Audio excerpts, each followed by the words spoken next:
So yesterday what we did is we have to prep to remove the bells from the beams, and there's different components we have to put on the bell to make it ready. So today when we came in, we could hook the crane up and almost, it doesn't work this easy, but almost just grab the bells and bring them out of the tower. There's a lot of finagling back and forth and up and down to get the bells because they're a tight fit. There's beams up above, beams below.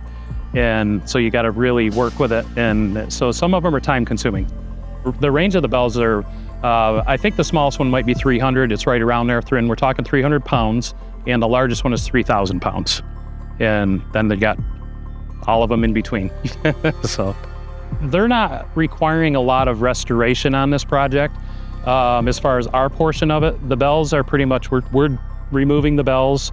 A lot of the hardware, as long as we find it good enough to be used, goes back in the tower. There wasn't really any renovation of the chime system. It was more of the tower itself. So we're just getting everything out of the way so they can do their work.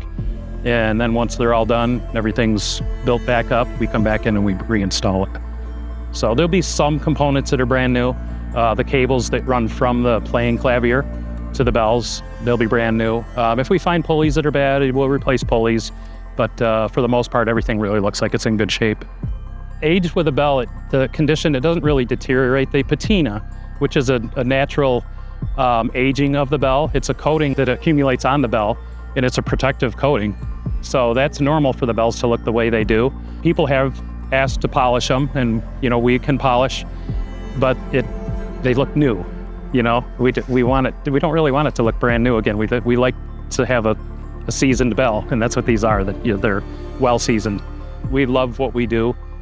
When the photographers come up into the tower, I'm like, nobody gets to see what you're looking at, and it's just such a cool job to be able to go up in these bell towers that nobody really goes in.